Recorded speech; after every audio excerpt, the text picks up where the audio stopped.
오늘은 시편 23편의 말씀을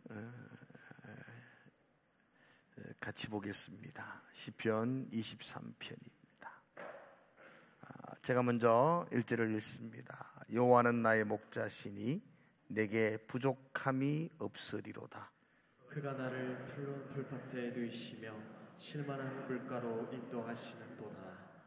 내 영혼을 소생시키시고 자기 이름을 위하여 의의 길로 인도하시는도다.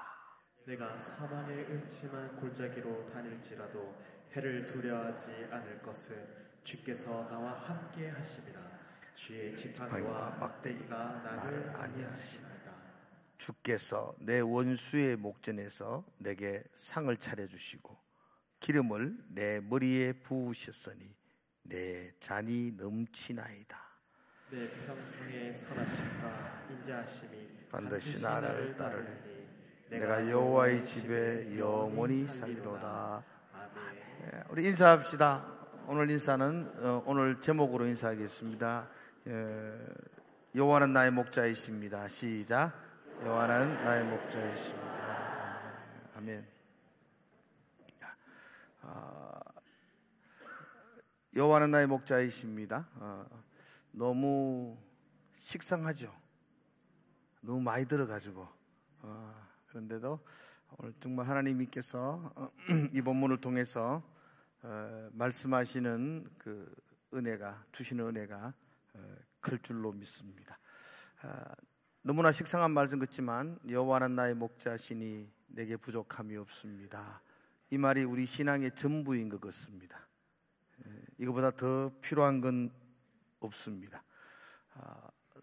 제가 새해 첫 시간을 맞이하면서 여러분들의 가정과 여러분들의 자녀들에게 여호와가 목자 되는 축복이 넘치기를 주의 이름으로 축원합니다. 성경에는 하나님과 우리의 사이를 양과 목자라고 그렇게 말씀하는 곳이 종종 있습니다. 시편 79편 13절에도 우리는 주의 백성이요 주의 목장의 양이니 이렇게 말씀합니다. 우리는 주의 백성이고 주의 목장의 양이다 그렇게 표현을 했습니다. 우리가 잘 알고 있는 이사야서 53장에도 말하죠. 우리는 양 같아서 각기 제 길로 갔거늘 그렇게 표현합니다. 우리는 양이요 하나님은 목자로 그렇게 표현을 합니다.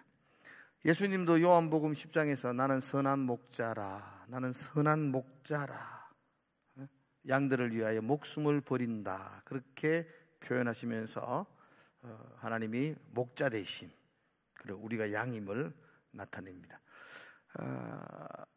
하나님이 우리의 목자가 되시고 우리가 그분의 양됨에 대한 가장 이렇게 직설적인 표현이 시편 23편입니다. 여호와는 나의 목자시니 내가 부족함이 없으리로다 그렇게 말합니다.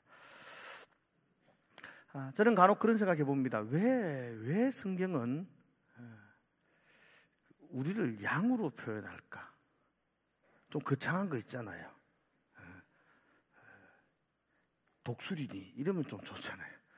사자 그런 표현도 있을 건데 하나님은 왜 우리를 양이라 이렇게 표현할까? 그런 생각들을 가집니다. 여러분들은 양 그러면 어떤 모습이 이렇게 연상되시나요? 양, 하얀 털 복실복실, 푸른 초장, 그건 뉴질랜드 양이고요. 중동의 양은 그렇지 않습니다. 그 이스라엘 지방의 그 양들은 제일 딱 보면은 제일 먼저 드는 느낌이 더럽다는 겁니다. 아주 더럽습니다. 고집이 굉장히 심니다. 그 목자들의 말에 의하면 양을 치는 것은 굉장히 어렵답니다. 고집도 신데 눈도 잘 안 보이고 근시라서 바로 앞도 잘 안 보인답니다. 그리고 자기 갈 길로만 갑니다. 그래서 굉장히 목자가 양을 이렇게 인도하기가 참 어렵다, 그렇게 말합니다. 그래서 양 그러면 그 지역 사람들은 좀 이렇게 진절머리를 냅니다. 우리나라의 욕 중에 동물하고 연관된 욕이 혹시 아세요? 너무 그렇게 표현하면 안 돼요. 거룩한 성전에서. 중동에 가면 양이 개입니다. 그렇게 표현합니다. 양을 그렇게 표현합니다. 굉장히 좋아하지 않는 그런 동물 중에 하나가 양입니다. 그런데 왜 성경은 그 양을 하나님의 백성, 우리로 그렇게 묘사를 할까요? 한 가지 이유가 있습니다. 그렇게 말하는 유일한 이유는 양은 목자의 돌봄이 없으면 살아갈 수가 없습니다. 양은 전적으로 목자의 손에 의해서 생명이 유지될 수가 있습니다. 그 양을 연구한 어떤 학자가 그렇게 말하더라고요. 인간이 돌보지 않으면 가장 먼저 멸종될 동물이 양이라고. 가만히 놔두면요, 털이 자라가지고 그 털 때문에 자빠지면 못 일어납니다. 그러니까 인간이 돌보지 않으면 이 지구상에서 가장 먼저 멸종할 동물이 양이다, 그렇게 표현합니다. 그래서 성경은 우리가 목자 되신 하나님 안에 있어야만 한다는 걸 강조하기 위해서 너의 힘으로는 네 능력으로는 하루도 살아갈 수 없다는 걸 계속 표현하는 방법으로 우리를 양이라 이렇게 표현합니다. 여러분 인정하십니까? 우리는 양입니다. 아주 고집센 양입니다.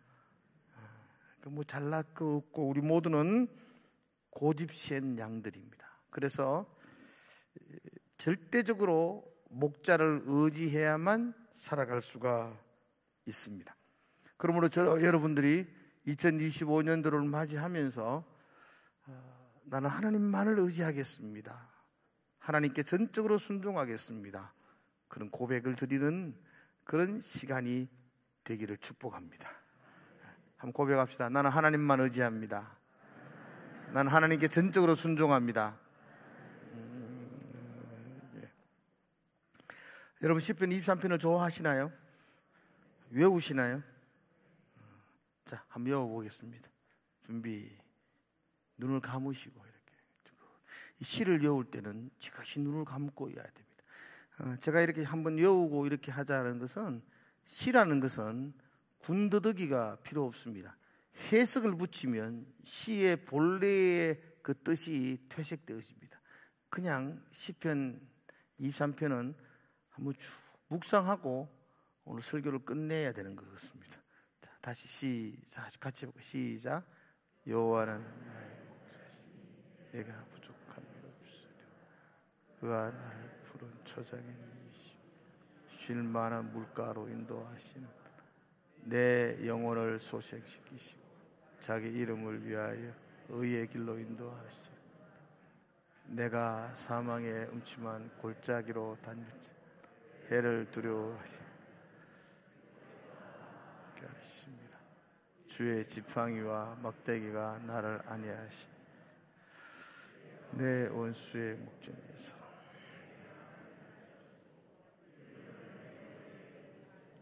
내 잔이 넘치나이다. 내 평생의 선하심과 인자하심 정녕 나를 따르리. 내가 여호와의 집에 영원히. 아멘. 너무 빨리 외우니까 묵상이 잘 안 되는 것 같아요. 그죠? 시편 23편을 언제 기록했었는가? 학자들 간에 여러 가지 의견이 있습니다. 이 시편 24편을 언제 기록했는가? 다윗의 시라는 것에 대해서는 의견이 없습니다. 그런데 언제 했느냐에 대해서는 여러 가지 의견이 있습니다. 다윗이 어린 시절 아버지의 양을 짖던 목동의 시절에 기록했다.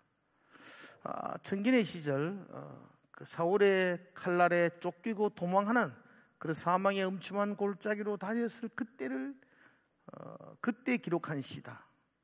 아니면 좀 더 후대의 왕이 되어서 지난 시간을 돌아보면서 그때 하나님이 이렇게 인도해 주셨지, 이렇게 고백하며 기록한 시다, 뭐 이렇게 말들을 하지만 정확하지는 않습니다. 그런데 공통적인 학자들의 의견은 후기 때, 다윗이 왕이 되고 후기 때, 그리고 몇몇 시편을 정통으로 연구한 학자들은 다윗이 왕이 된 초창기에 기록했었다, 그렇게 표현을 합니다. 여러분, 다윗은 사울이 길보아 전투에서 블레셋의 군사에 의해서 죽임을 당하죠. 요나단도 죽어요. 다윗이 자동으로 이스라엘의 왕이 되어야만 했어요. 그때 다윗이 하나님께 묻습니다. 사무엘라 2장에 보면, 하나님, 내가 유다 땅 한 성읍으로 올라가리이까. 그때까지 블레셋에 있었잖아요. 시글락에 있었잖아요. 내가 유대 땅 성읍으로 이제 들어가서 왕이 될까요? 올라갈까요? 하나님이 올라가라, 그렇게 말합니다. 다윗은 또 묻습니다. 하나님, 어디로 올라갈까요? 그러니까 하나님이 다윗에게 헤브론으로 올라가라, 그렇게 말해요. 다윗은 하나님이 올라가라 하는 그 헤브론으로 올라갔었어요. 그래서 그 헤브론에서 왕이 되었어요. 그런데 예루살렘에서 사울의 아들 이스보셋이 새로운 왕이 되는 거예요. 이스보셋 뒤에는 유명한 군대 장관이었던 아브넬이 그 뒤를 바치요. 그러니까 하나님께 기도하고 하나님의 응답을 구하고 올라갔는데 다윗은 반쪽 왕이 됩니다. 헤브론에서 7년 6개월을 그곳에서 우리처럼 남북이 이렇게 대치된 상태에서 그곳에서 지내게 됩니다. 하나님의 응답이었습니다. 그동안 사울에게 너무너무 고생을 했습니다. 하나님 바라보고 그때까지 달려왔던 다윗입니다. 이제 왕이 되면 그 앞에 모든 길이 형통하게 열려야만 합니다. 그런데 여전히 그에게는 수많은 대적들이 도사리고 있습니다. 여전히 다윗의 목숨을 노리는 대적들이 여전히 존재합니다. 여전히 다윗에게는 사망의 음침한 골짜기가 그를 엄습하고 있습니다.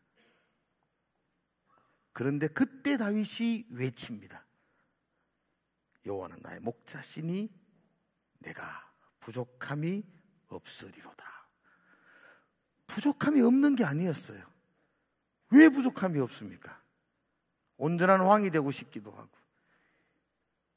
아름다운 왕궁을 짓고 이제 찬란한 역사를 이루어야 되는, 해야 될 일이 얼마나 많은데요. 부족함이 있는데 다윗은 부족함이 없습니다. 여전히 사망의 음침한 골짜기에 놓여 있습니다. 위험한 가운데 있어요. 그런데도 그가 여호와가 나의 목자이기 때문에, 눈에 보이는 수많은 어려움이 있지만 여호와가 나의 목자라는 사실이 변하지 않기 때문에 나는 부족함이 없습니다라고 고백합니다. 우리는 이것을 믿음의 고백 이렇게 말합니다. 믿음의 고백. 올한해 여러분들의 이 삶 속에서 이 믿음의 고백이 터져나오기를 주의 이름으로 축복을 드립니다. 염려가 없어지는 것이 아닙니다. 문제가 사라지는 것이 아닙니다. 나를 괴롭게 하는 대적이 여전히 존재하고 있습니다. 그런데 믿음으로 고백하는 겁니다. 여호와가 나의 목자 되시면, 여전히 문제 가운데 있지만, 여전히 부족한 가운데 있을 것이지만 여호와가 나의 목자 되시면 나는 부족함이 없습니다. 이게 오늘 이 시편 23편에서 우리가 함께 생각해 봐야 될 첫 번째 주제입니다. 한번 따라해 봅시다. 여호와가 나의 목자 되시면 부족함이 없습니다. 아멘이세요? 그렇죠. 나에게 부족함이 없습니다. 이런 선언을 할 수 있는 사람이 사실 없습니다. 누가 이렇게 나 부족함이 없어 이렇게 누가 말할 수 있겠어요? 우리 인간은 결핍 가운데 살아가는 사람입니다. 우리에게는 채워지지 않는 결핍이 있습니다. 그게 인간의 한계입니다. 우리가 왜 결핍을 느끼느냐 하면 우리에게는 욕망이 있기 때문입니다. 채우려고 하는 마음들을 가지고 있기 때문에 그게 채워지지 않아서 그게 결핍이 되어서 우리는 부족함을 느끼며 살아가는 것이 지극히 당연합니다.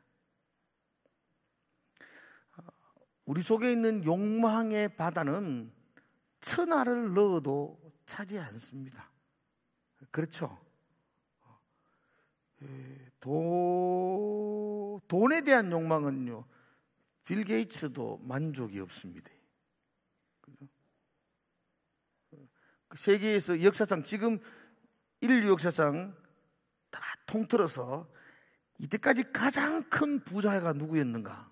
이 사람들이 조사를 하니까 혹시 누군지 아세요? 아무나 이야기해 보세요. 미국의 석유왕이었던 록펠러였습니다. 그러니까 우리가 상상할 수 없는 그 도시 전체가 록펠러 거였습니다. 기자가 물었습니다. 록펠러에게. 이제 많이 벌었는데 얼마만큼 있으면 만족하겠습니까? 조금만 더 있으면 된다고. 그러니까 여러분 우리의 욕망은 그 무엇으로 채워도 만족을 느낄 수가 없습니다. 권력, 역사적으로 권력에 만족한 사람이 있습니까? 없습니다. 이성, 3,000명의 국녀를 거느려도 부족합니다. 이렇게 부족합니다. 이러한 우리의 욕망은 채워도 끝도 없습니다. 그래서 세상은 우리를 현혹합니다. 여러분, 세상의 것들은 조금만 더 채우면 만족할 것이라고, 충만해질 것이라고 그렇게 우리를 유혹합니다. 그 채운다고 해서, 그거 금어진다고 해서, 그거 이룬다고 해서 내 욕망은 만족하지 않습니다. 얼마 전 제가 TV 홈쇼핑을 봤어요. 홈쇼핑은 기도 많이 하고 봐야 됩니다. 자칫 잘못하면 기둥뿌리 뽑힙니다.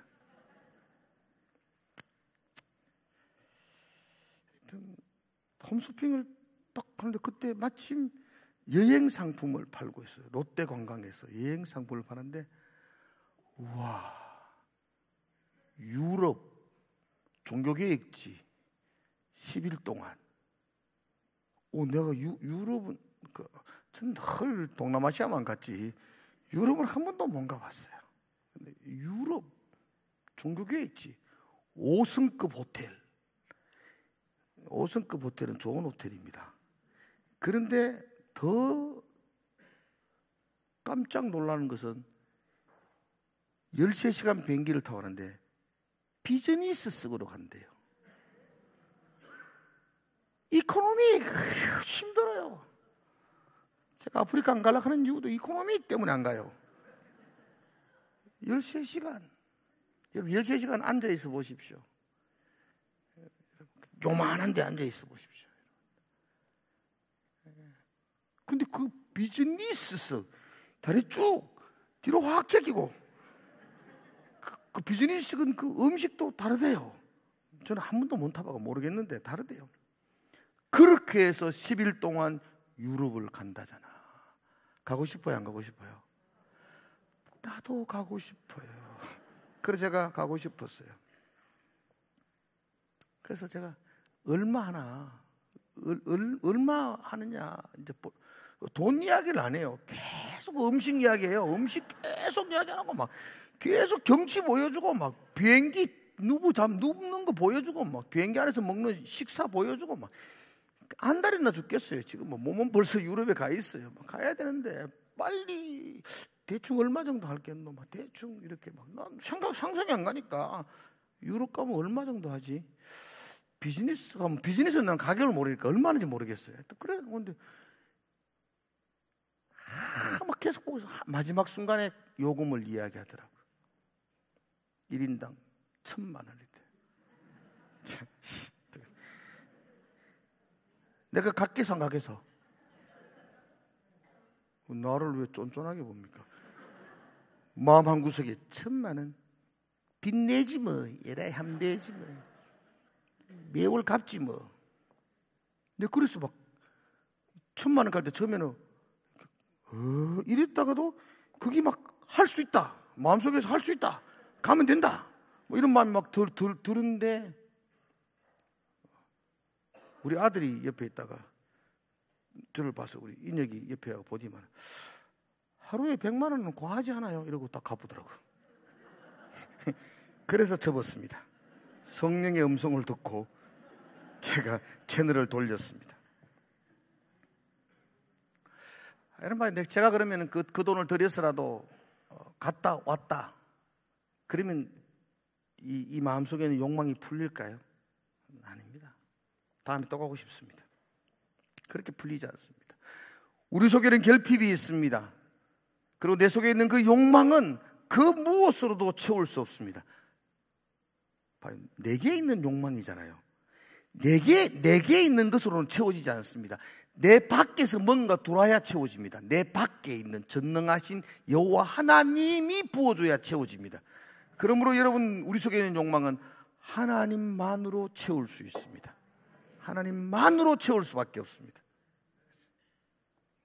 여호와가 나의 목자 되시면 채워집니다. 그래서 이 1절의 말씀이 기가 막히다는 겁니다. 여호와가 나의 목자시니 내가 부족함이 없습니다. 반대로 여호와가 나의 목자가 아니면 막하 부족합니다. 그죠? 뭐 그건 더 보탤 게 없습니다. 모든 게 부족하게 됩니다. 여호와가 나의 목자 되시면 첫 번째 부족함이 없습니다. 두 번째 한번 같이 읽어봅시다. 여호와가 나의 목자 되시면 회복을 얻습니다. 시작. 여호와가 나의 목자 되시면 회복을 얻습니다. 내 영혼을 소생시키시고 여호와 하나님이 내 영혼을 소생시키십니다. 여기서 소생한다는 말은 회복시킨다 이런 뜻이거든요. 그죠? 우리는 쉽게 지칩니다. 곤비합니다. 이사야서 40장 30절과 31절 이렇게 이야기하고 있습니다. 소년이라도 피곤하며 곤비하며 장정이라도 넘어지며 쓰러지되 같이 읽을까요? 시작. 오직 여호와를 앙망하는 자는 새 힘을 얻으리니 독수리가 날개치며 올라감 같을 것이요 다른 박질하 해도 곤비하지 아니하겠고 걸어가도 피곤지 아니.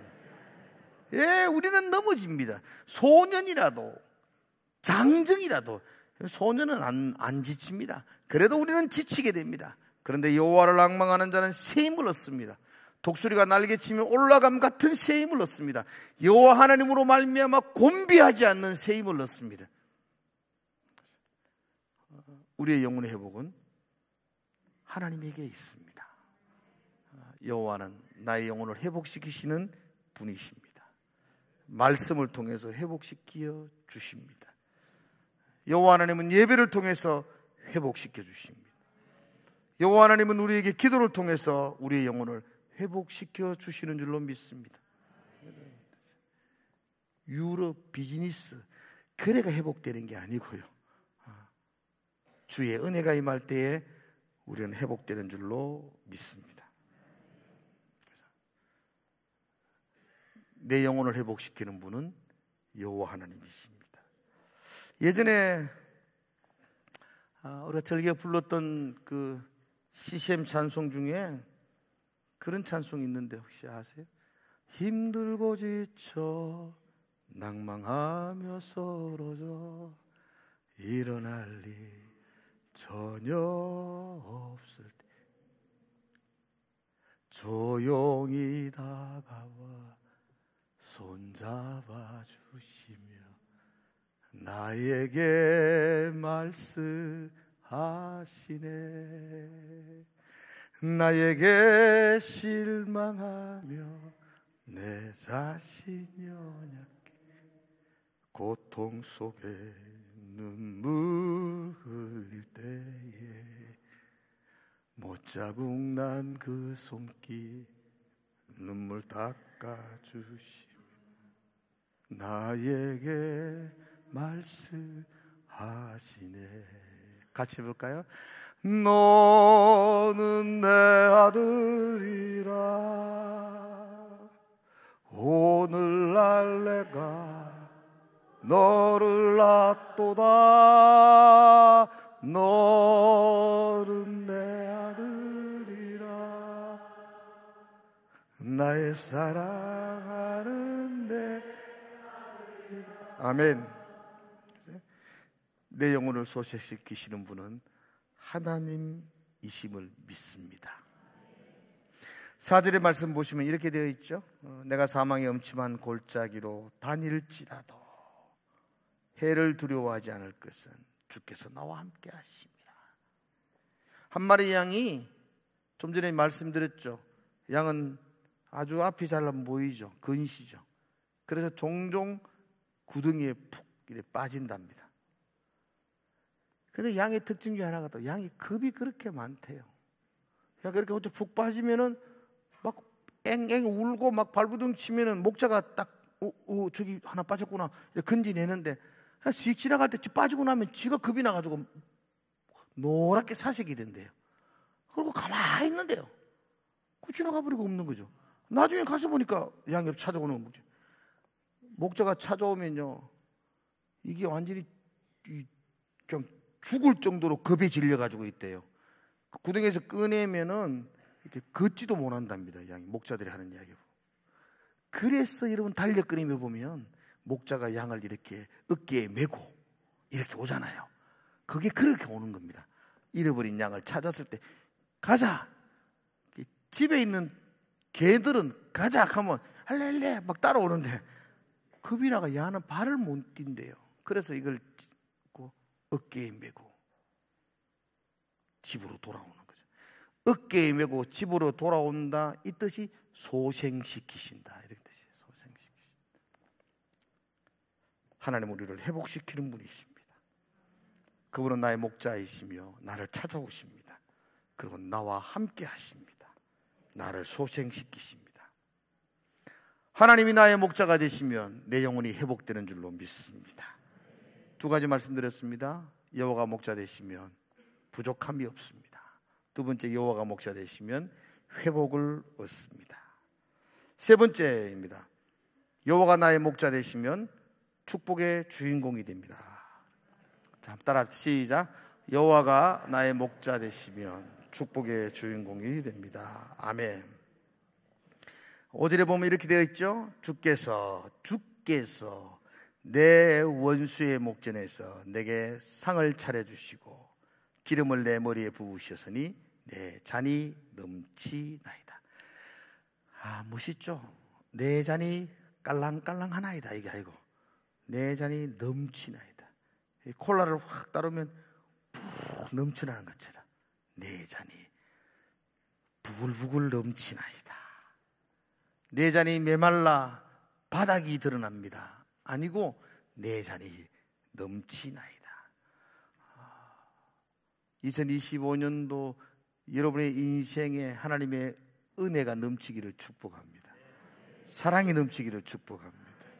하나님의 그 용서가 넘쳐나기를 축원합니다. 하나님이 주시는 그 기쁨이 여러분의 삶 가운데 넘쳐나기를 주의 이름으로 축원합니다. 넘치면은요 옆에 사람에게 영향을 주는 거예요. 넘치면. 지금도 한번 이래 고개를 들어서 얼굴을 한번 볼까요? 옆에 한번 이래 보세요. 옆에 사람이 기쁨이 넘치면 내까지 옆에서 기분이 좋아집니다. 옆에 사람이 우울이 넘치면 내까지 지금 기분이 굉장히 우울해집니다. 울적해집니다. 넘치면은 영향을 줍니다. 그래서 여러분 사랑방에서 사랑이 넘치면 그게 교회에게 영향을 줍니다. 교회에게. 할렐루야. 여러분의 얼굴에서 기쁨이 넘치면 그게 옆으로 다 영향을 준다고요.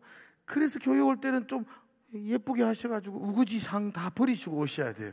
영향을 주기 때문에 그래요. 영향을 주기 때문에.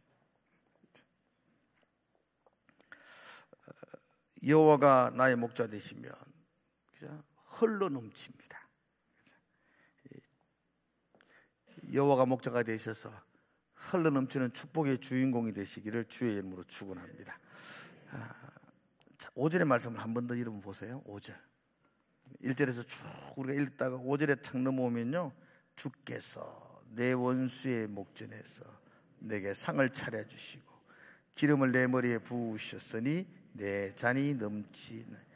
근데 보세요, 갑자기 지금 5절에 넘어오면서부터는 어떤 자연스럽게 변화가 나타나요. 그 1절부터 4절까지는 자연스럽게 하나님이 목자시고 나는 양이라는 개념 속에서 4절까지 쭉 하다가 5절에 딱 되면 양은 없어져요. 이제는 주께서 내 원수의 목전에서 내게 상을 차려주시고, 그 주님이 내게 밥상을 차려주신다는 거예요.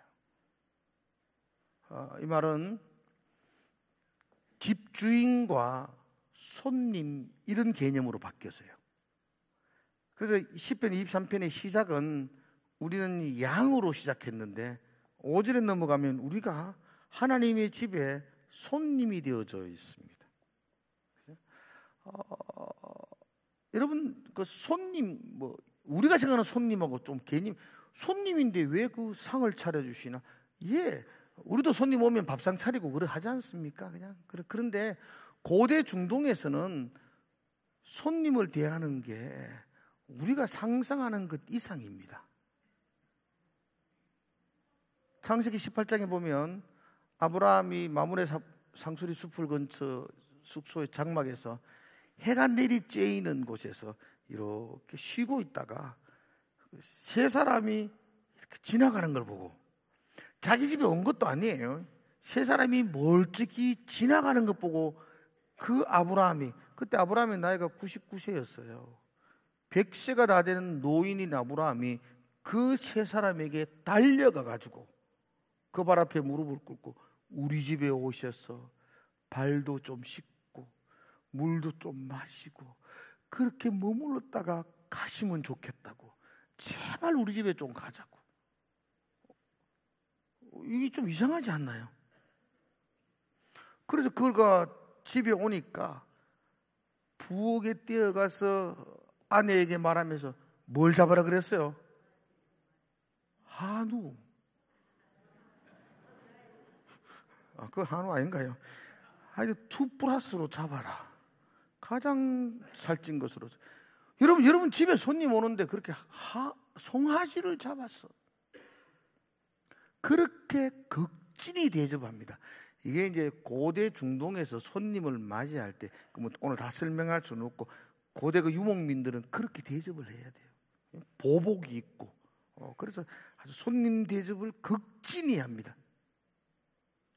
더 나아가서 그 창세기 19장에 넘어가면 이 세 명의 천사였잖아요. 천사가 소돔으로 가잖아요. 소돔으로 가가지고 롯의 집에 들어가지 않습니까? 여기서는요, 롯이 자기 집에 영접했던 그 손님, 밤이 되니까 소돔의 흉악한 자들이 와서 그 세 사람을 끌어내라는 겁니다. 우리가 그들을 몹쓸 짓을 하겠다는 겁니다. 그때 여러분 롯이 뭐라고 이야기하죠? 가만히 두고. 누굴 보낸다고요? 혹시 여러분의 손님 와가 하면 딸 줄 사람? 택도 없습니다. 근데 그건 그렇게 한다고요. 내 집에 손님이 오면 내가 먹이고 그 손님을 보살피고 그 손님을 지켜드리는 것. 나의 가장 소중한 것을 희생해서라도 손님을 지켜야 되는 것. 이게 손님 접대법입니다. 당시로서는. 그래서 롯이 그렇게 행하는 걸 봅니다. 지금 그 그림을 여러분 머릿속에 연상하시고 5절을 보셔야 됩니다. 주께서.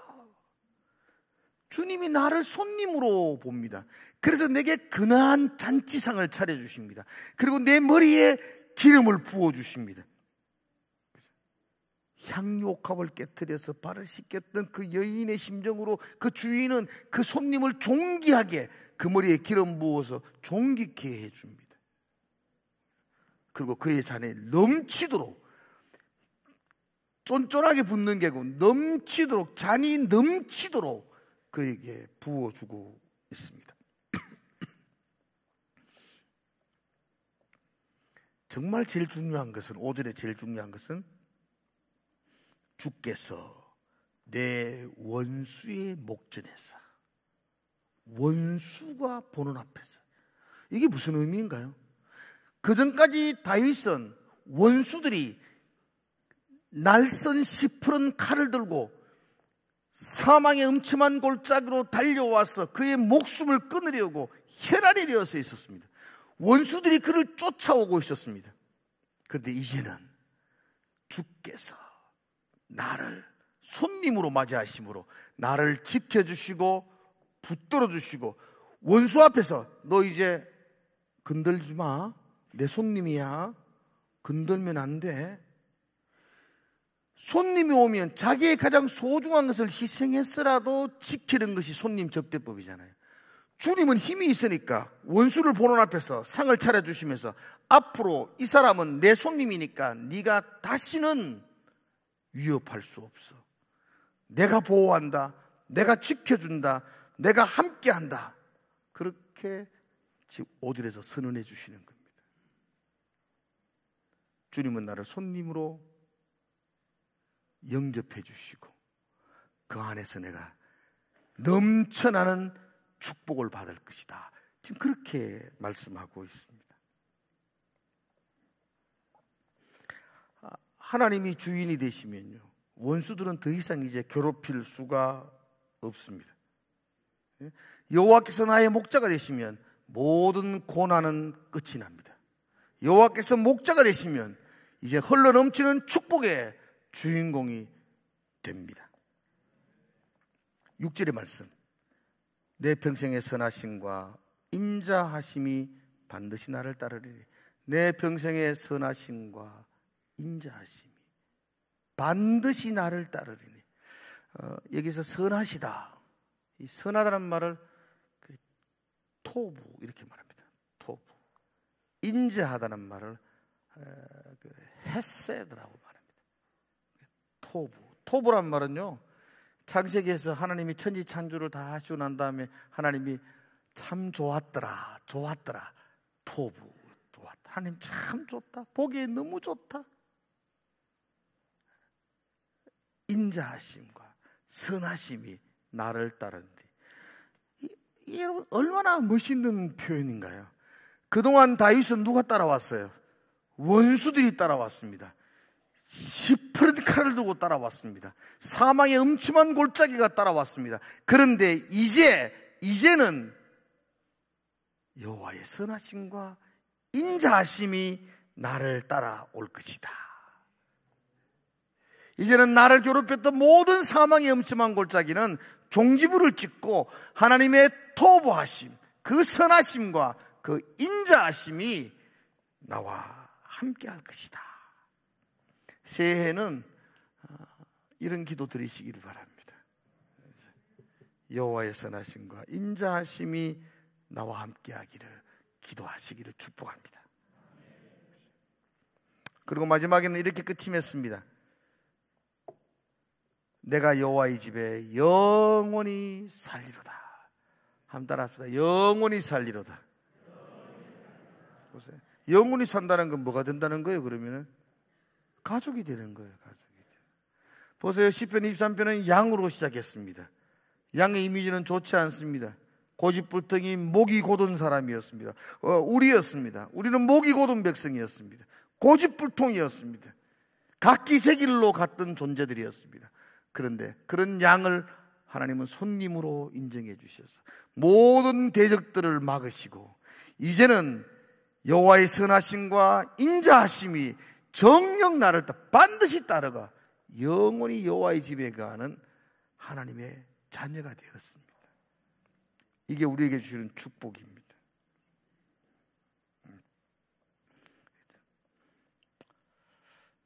더 이상 이제 원수들은 나를 따라올 수 없습니다.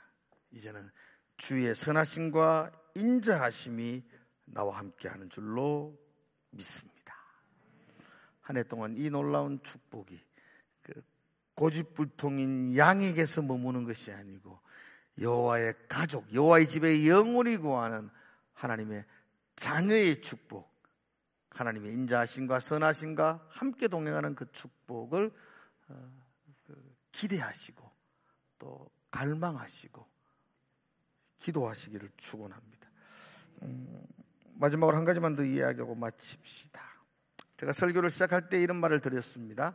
다윗은 지금 모든 시련과 모든 염려와 모든 걱정이 사라지고 형통과 평안 가운데에서 이 고백을 하는 것이 아니라고 했습니다. 그게 참 은혜스럽죠. 여전히 다윗은 부족함 가운데 있습니다. 여전히 다윗은 대적들에게 쫓기고 있습니다. 여전히 다윗은 수많은 어려운 문제 앞에 놓여져 있습니다. 여전히 다윗은 음침한 사망의 골짜기에 몰려 있습니다. 그러나 다윗은 지금의 고난에 굴복하지 않습니다. 다윗은 지금의 염려로 낙심하지 않습니다. 다윗은 지금의 슬픔으로 인하여 좌절하지 않습니다. 다윗은 지금의 두려움으로 인하여 불안해하지도 않습니다. 다윗은 미래의 영광을 바라봅니다. 현재에서 미래에 내게 주어질 영광스러움, 여호와가 나와 함께 하시며 부족함이 없을 그 영광스러움을 바라보며 찬송하고 있습니다. 여전히 부족한 가운데 있지만, 지금은 부족하지만 나의 장래에는 부족함이 없을 것입니다 라고 선언하고 있습니다. 지금은 대적들이 호시탐탐 나의 목숨을 노리고 있지만 나의 미래에는 여호와께서 나를 붙들으시고 내게 상을 차려주시고 내 머리에 기름을 발라주시고 내 잔에 넘치는 축복을 주실 것이라고 그 미래를 바라보고 찬양하고 있습니다. 다윗은 지금의 고난에 무릎을 꿇지 아니하고 미래의 영광을 믿음의 눈으로 바라보고 있습니다. 이게 믿음 아니겠습니까? 히브리서 11장 1절, 믿음은 바라는 것들의 실상이요 또 보이지 않는 것들의 정. 지금은 보이지 않아요. 지금은 보이지 않는 그 미래의 영광을 바라보면서 나는 부족함이 없습니다. 나의 영혼은 회복될 것입니다. 나는 축복의 주인공이 됩니다. 그렇게 선언하며 고백하고 있습니다. 이런 놀라운 선언과 고백과 찬송이 저와 여러분들에게 함께하기를 축원합니다. 한번 따라합시다. 여호와가 나의 목자 되시면 나의 미래는 부족함이 없습니다. 여호와가 나의 목자 되시면 나의 영혼은 회복됩니다.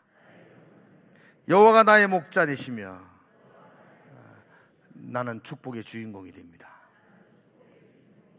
기도하겠습니다. 하나님 아버지, 새해를 맞이합니다. 기대와 설렘보다는 두려움과 걱정이 앞섭니다.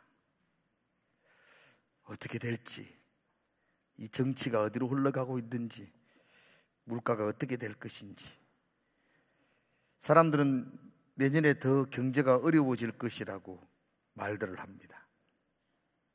우리 앞에는 여전히 염려와 걱정이 도사리고 있습니다. 여전히 우리에게는 부족한 것이 가득합니다.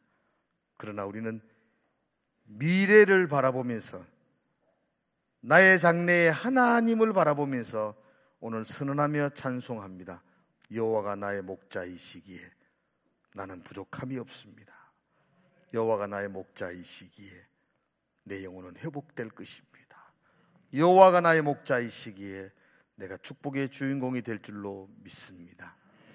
한 해 동안 이 말씀 붙들고 기도하며 나가는 우리의 삶이 되게 하여 주시옵소서. 성령께서 인도하여 주시옵소서.